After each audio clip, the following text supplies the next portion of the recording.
And so that's the way we're trying to do it. But yeah, you're right, there is a potential there with everybody, you know, it's like in traffic.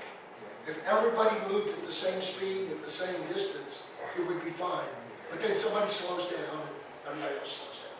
So yeah, that is a difficulty, and we're trying to handle that by sequencing these aircraft. Now, we still use trajectory-based operations here. Because if you have too many airplanes, it's too many airplanes, it won't work. So you have to sequence the traffic in with trajectory-based operations. This is so that you get to the runway at the very best spacing. All right, new developments. I talked to you a little bit about this yesterday. I think this has some potential here in Brazil. This is space-based ADS-B.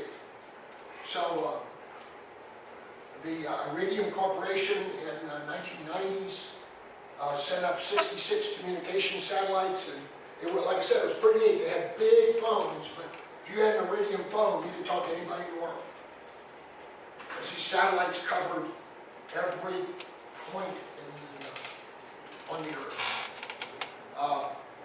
Those satellites wore out, and now Iridium has just launched an entire new set of satellites.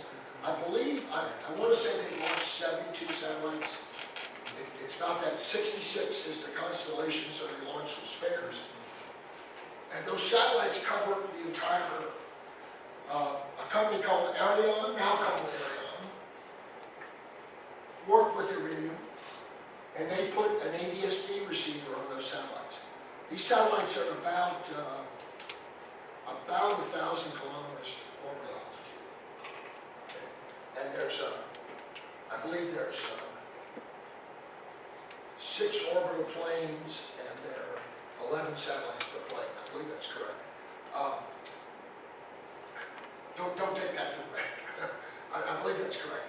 But so what happens is, now if you're anywhere, that ADS-B transmission, instead of going to a ground station and going to ATC, could go to the Iridium satellites and go to ATC. And so if you're in a very remote area, and Brazil has a lot of remote areas, that ADS-B signal can come up to the satellite and be transferred down to air traffic control. Okay? So what this means is that aircraft, for example, coming from Peru that may not be in radar contact, now you know where they are. If you know where they are, you know their route from their flight plan, you can make trajectory-based operations and estimate when they get to the airports. If you have some ground stations, and this is principally, the U.S. has about 800 ground stations. We've got very good coverage. We would probably use the ground stations in preference to the satellite, but the satellite is there for areas that may not be covered. In the U.S., Alaska doesn't have enough ground stations, so perhaps we'll use this in Alaska. Okay, and then of course over water, there's a few ships out there with ADS-B receivers, but not very many. So over water it also works. So this is some real potential to provide surveillance. And if you have surveillance and you have the flight plan trajectory for the aircraft, you can predict where it's going to be. So again, GNSS is a key enabler for air traffic management, and it really improves the predictability and sequencing of aircraft. ADS-B, both ADS-A and ADS-B provide surveillance information for the aircraft, and this is a big potential in areas without ground stations, either oceanic or remote areas. And then also, if you get ADS-B in the aircraft, you have the ability to sequence the aircraft with interval management to work on the best landing rate at the runway. Okay. Now, all of this isn't working everywhere today. Okay. Trajectory-based operations, the U.S. is doing a lot of trajectory-based operations. Europe is doing a little bit less. Interval management is still very new. We've done it in a few places, but it's not implemented yet. But this is really what the U.S. is working towards for air traffic management. Okay, and like I said, without GNSS, it wouldn't work at all. So it's a big contributor. Okay, as I said yesterday, for those of you who aren't here, if you get up to Washington, I've got some cards up here. Please give me a call or send me an email. I'm a tour guide at the Air and Space Museums in Washington. This is our museum near Dulles Airport. And like I said, we have the Space Shuttle Discovery, we have an SR-71, we have the Enola Gay there that dropped the atomic bomb on Hiroshima in 1945. This is the Breitling Orbiter, which is the first balloon to fly around the world, gondola. In our downtown museum, we have the first Wright Flyer, the 1903 airplane. We actually have 3 Wright airplanes in downtown, 1903, a 1909 military flyer, and a 1911 that first flew across the United States. And this is the Spirit of St. Louis that Charles Lindbergh flew from New York to Paris in 1927. And then we also have, although this is on loan right now, it's on a trip. This is the capsule that brought Neil Armstrong, Buzz Aldrin, and Mike Collins back from July 20th, 1969. So again, like I said, if there's any questions, I can take them now, we can do it later. And like I said, I've got my cards up here. If you have questions, please send me an email, and I'm happy to answer as soon as I can. All right. Yes. Did you have a question? Yeah. Professor, I would like to know... Well, don't call me professor. With your GNS receivers in your planes, do you provide any alert about appearance? In general, no.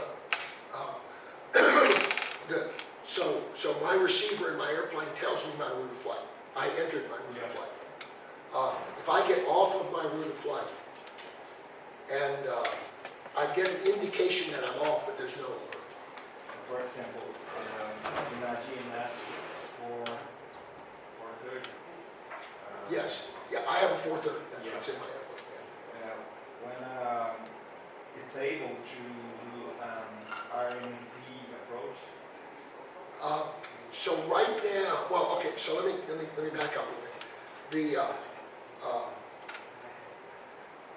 The GNS 430, which is the receiver I have in my airplane, does not alert me when I get off course. However, if there's a satellite problem or a GPS problem, it does alert me to that. Okay, so it doesn't tell me if I'm off course, but it tells me if the course is off. Right. So if the course is bad, it tells me that. But if I'm just flying the wrong way, it doesn't tell me that. So it doesn't have a hey stupid light. Right? Okay. Now, for RNP approaches, right now, the smaller receivers do not fly RNP approaches.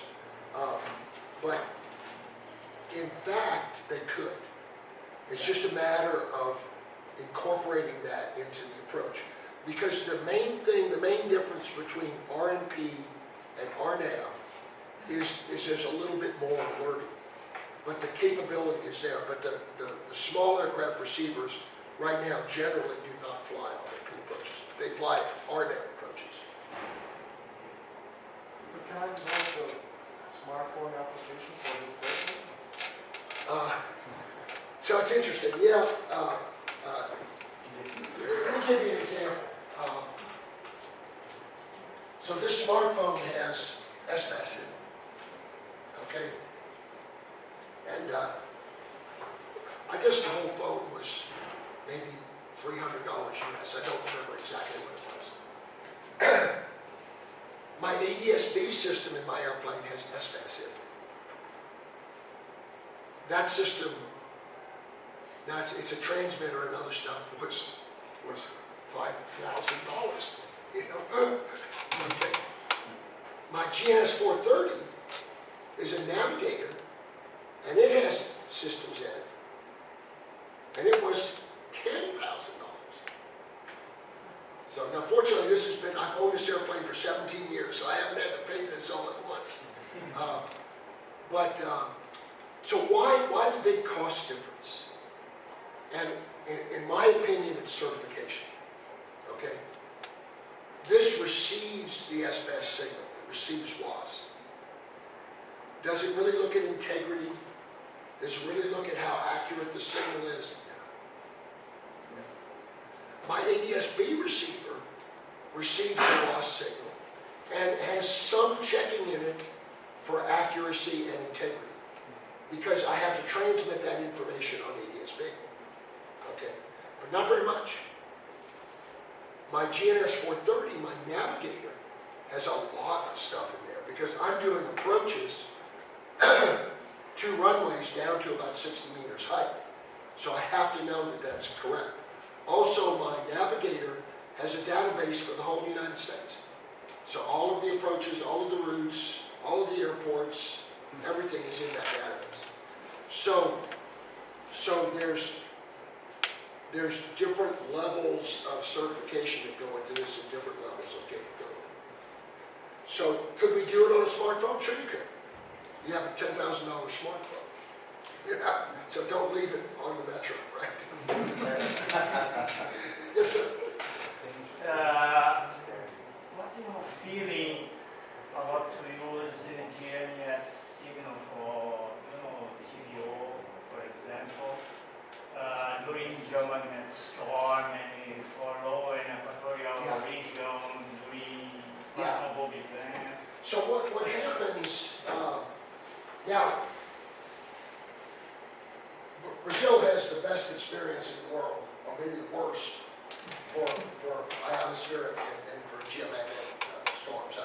I'll show you tomorrow some work we did in Singapore. And Singapore is pretty bad, but it's not as bad as Brazil. Okay, so, however, the level of accuracy and integrity needed for TBO is much less than for approach. So we talked about 10 to the minus 9th yesterday. Do you need 10 to the minus 9 for this? No. So in some cases, our GNSS receivers are overspecified for this kind of application. Okay, we don't need to know within 10 to the minus 7th that our position is a certain area. I mean, goodness gracious, the air traffic controllers, well, we're 2 hours away from the airport and they're trying to use the time. So in many cases, this application is not as demanding as other applications for GNSS. Now, of course, if you have scintillation and you lose the signal, well, you've lost the signal. But many of the difficulties that we see, for example, with GBAS here in Brazil and other equatorial areas, are due to fluctuations that cause us problems with landing integrity. Less so with, most of this is en route. So it's not quite as demanding a requirement. But in many cases, our receivers are problematic there because the receivers, they give you 10 to the minus 7th integrity monitoring, whether you're at 30,000 feet or 100 feet. So it could be problematic. I think though, in general, even with the information I've seen, even with the scintillation, complete loss of the signal or position is still pretty rare. In many cases, you lose some of the accuracy for the signal, but you still have the signal in the position. Is that right? I don't know. You all know much more about it down here than I do. Yeah, so specific because I don't know how many times it's necessary when missing the signal, if the signal returns fast, but I don't know, we don't have a statistical, I've not done a statistical about this, how many times we miss the signal. That might be, I know in most places in the world, particularly in the full loss of signal for more than a few seconds is very rare. But I don't want to, you all probably have better data on that. that might be something we're looking at. Because in general, for trajectory-based operations, loss of signal for a few seconds is not a problem. Pardon? The problem is with landing. Yeah, landing now, it's different. You know, losing your signal for 10 seconds when you're at 300 meters altitude is not good. So that's a problem, but for this application, I think it's less of a problem. Yes, sir? I was on my way yesterday when I first saw it, and you discussed this 10 to the minus 9. Yes. It's very simple to get this number. You have a very biased dice. You throw it like 2011 trials, and if you have 100 results from the bias, then you have 10 to the minus 9. Okay. Right? Yeah, yeah. Very easy. But then we are talking about 10 to the minus 9 in 15 seconds or so. Right? Yeah, well, continuity is 10 to the minus 8 in 15 seconds. How do you measure that, or how do you estimate that in 15 seconds?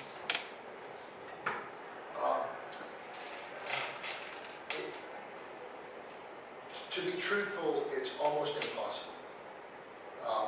And so, okay, so this is me talking now. I'm not talking for the FAA or anything else. Okay. They are Yeah. Okay. throwing So, those okay. So just probabilities my at opinion. us, My opinion. and I don't have the But obvious idea yeah, of how to. the continuity for SVAS. Okay, continuity, the probability that the system will operate for time t, given that it's operating at time 0. Okay, so that's 15 seconds for approaches.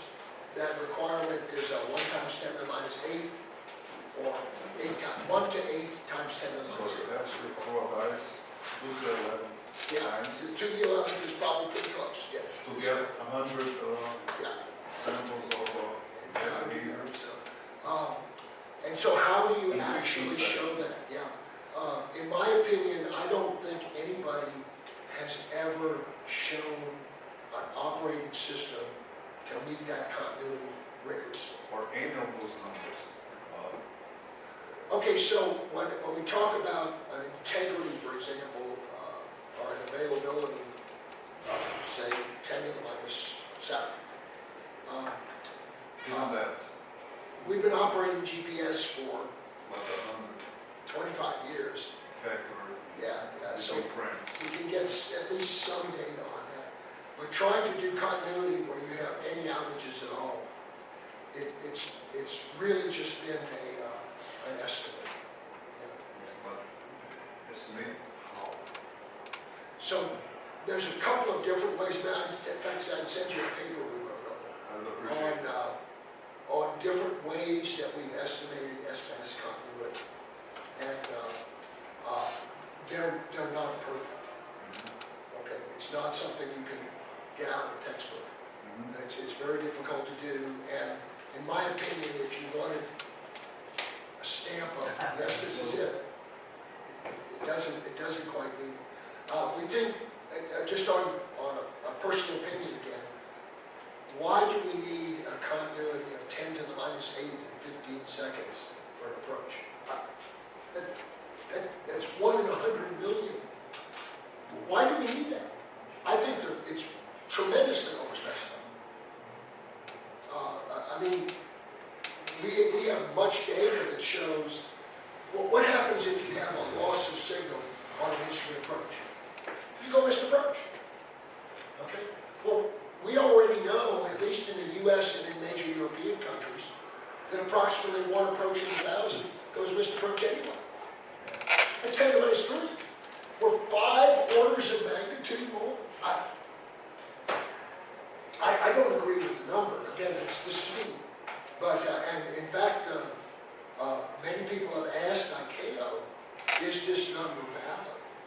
And they've declined to change it. But I personally, I don't, and in my opinion, I don't think that most of our approach systems meet that standard. I don't think that they need 10 to the minus 8 continuity. And now, do you use the expression hand waving? Yeah, okay. There's some hand waving that says they meet them and everybody checks off the box. But I don't think that's a rigorous analysis. And I don't know that you could do a rigorous analysis. And also, I don't think that the 10 to the minus 8 requirement in the case of continuity is even, why do we need that? When we're going around anyway at a rate, what, 100 million times more than that rate. So, Okay, thank you. Okay. And again, these are my opinions, so I don't mind you talking about them, but just don't blame them on the FAA or anything like that.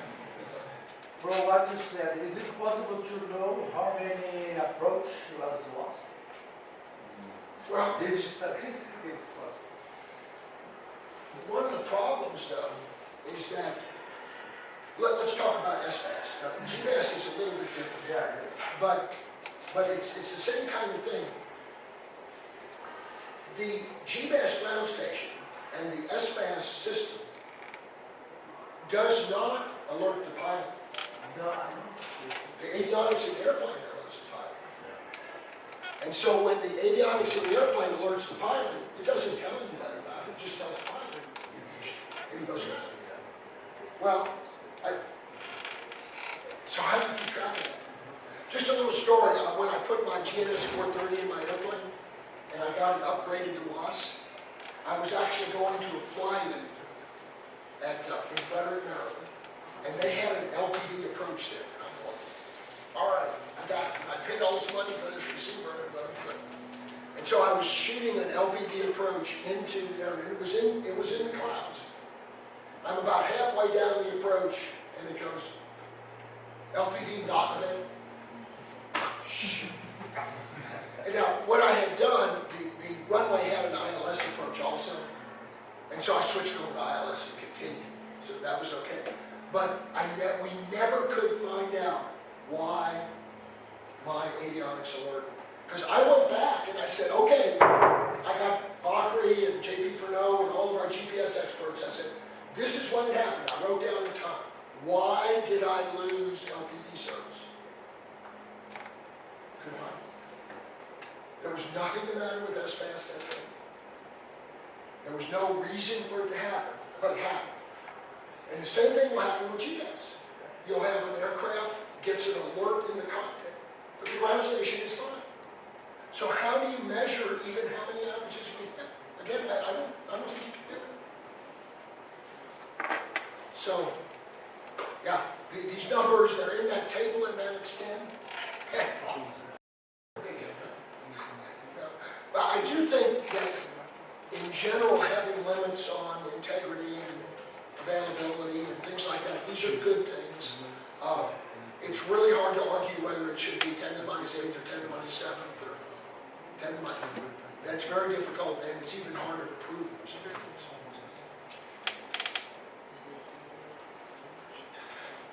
And about the vertical that you said, Oh yes, it's hard. probably once you have the dual frequency, it will be. So the dual frequency will help, because right now without SBAS or GBAS, the vertical is Yes. not very good with GPS. But in my opinion, again, the major problem is the performance difference in aircraft. And particularly on climb out, I mean, it's very difficult. I mean, some aircraft are climbing at 60 meters per minute, 200 feet per minute. Some aircraft are climbing at 1,000 feet or 2,000 feet per minute. And sometimes it's the same model aircraft. Because this aircraft is going to Tokyo and this aircraft is going to Vancouver. And so how do you capture that in a written procedure? I mean, you can't have a procedure for every aircraft. That's very difficult. So I think the dual frequency in this case. the dual frequency will help because it'll make the altitude information more precise. But like I said, to me, the major problem is the performance differences in aircraft. And it's really hard to know what those are exactly.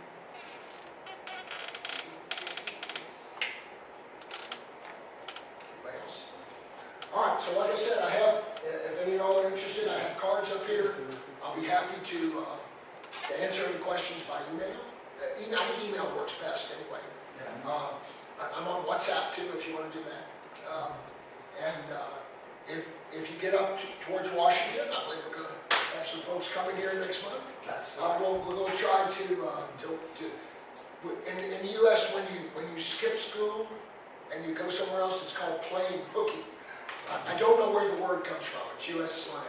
But you can play hooky from the conference, and we'll go there in Space Museum. Yes, I'm sorry. Just a short comment. Thank you so much. As I were not here yesterday, you repeated this beautiful talking to me. Okay. Very nice. Well, Milton tells me that the talk yesterday will be on YouTube. It is on YouTube.